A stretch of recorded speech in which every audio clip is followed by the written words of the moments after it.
Thank you very much, Natasha. Well, every week here on Editor's Choice, we start the show by taking a look at the Sunday newspapers. Our aim is not to only bring you the latest news, but also look at the fast-changing world of digital media and the close-knit ties of community media. And to help us do just that, we're joined by Power FM's senior political reporter, Ndaedzo Nethonzhe. Ndaedzo, thank you so much for talking to us. It's always good to have you on the show.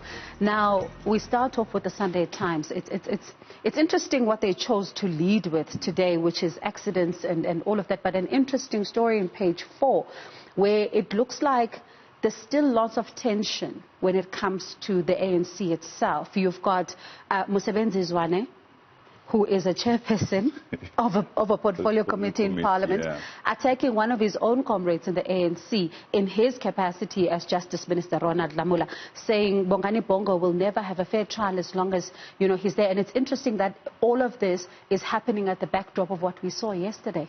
Yeah, it's that issue between the so-called RET, Radical Economic Transformation Forces. And you would remember a couple of weeks ago, Lamola did make a statement to say those that are hiding between the term RET and committing crimes, they will be dealt with legally. And I think that is where this story stems from. And yesterday you saw another pushback from the likes of the former Premier of the Northwest and also the likes of Carl Niehaus at the OR Tambo International Airport. So it appears that it's going to be a tough one this year. I actually mentioned it earlier this year to say that we are going to see those divisions come into play when we go into the ANC's NEGC that has been pushed. Was supposed to take place in about 2 months' time. It will now take place around July, August. So I think it's politics at play to say, how do we consolidate ground going into this all-important NGC that will show whether those that are in the Ramaphosa camp and those that are in the RET camp, which is seen as supporters of former President Jacob Zuma, how they will play out in the NGC. So I think it's important for both camps to consolidate ground now going into the NGC, and this is why you see such comments and statements made by both sides of the ANC. And it's interesting because you know, all of this is happening as the president, when just before he was elected in Nasrec, he was campaigning on the unity card. It doesn't look like that unity card is holding at all for the governing party. 3 years, Bogiwe. You know, Nasrec feels like it was just yesterday, in 2017, December, going into the 3rd year, and they're still preaching unity.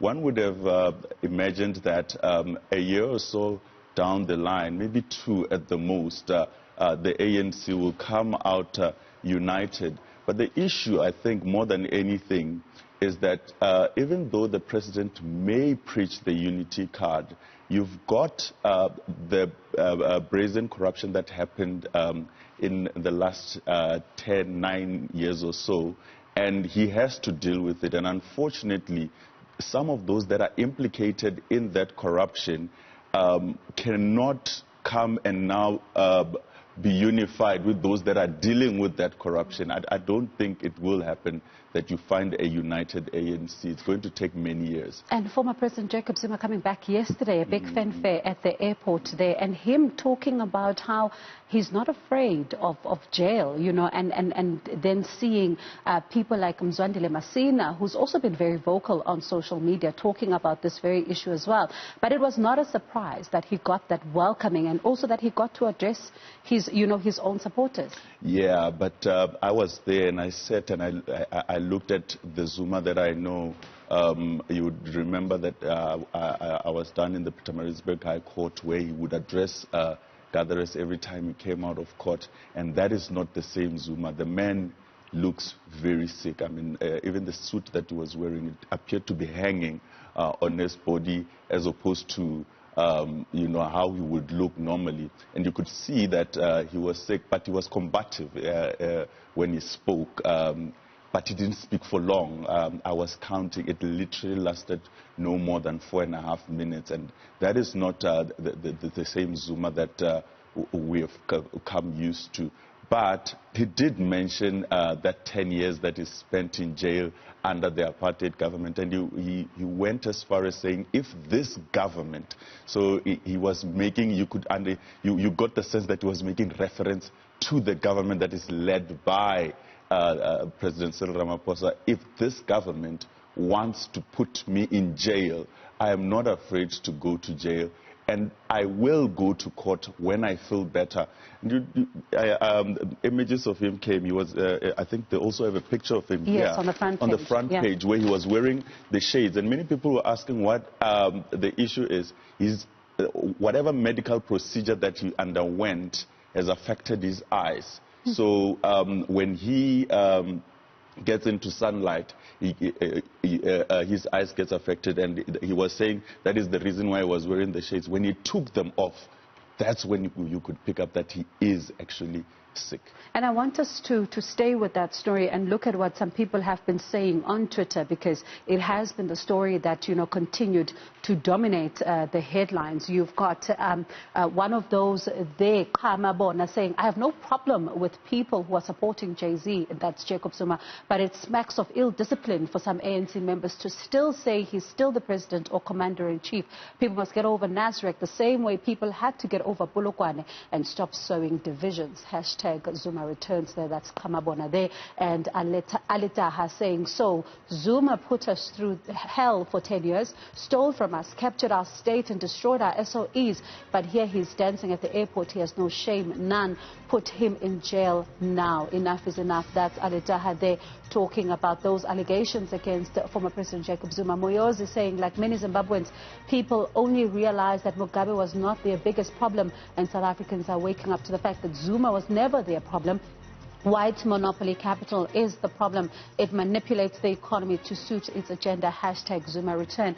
It does look like, Ndaedzo, the mixed sentiments continue as far as former President Jacob Zuma is concerned, because you have others that are saying he's not the problem. White monopoly capital is. You have others that are saying the problems are bigger than former President Jacob Zuma, but you've got others that are calling for his accountability. What do you make of those tweets? Well, South Africans, they are very diverse in their views and very opinionated, but most of them are correct. You do have an economy that is controlled by the so-called white capitalists, and we can't shy away from that. It's a fact.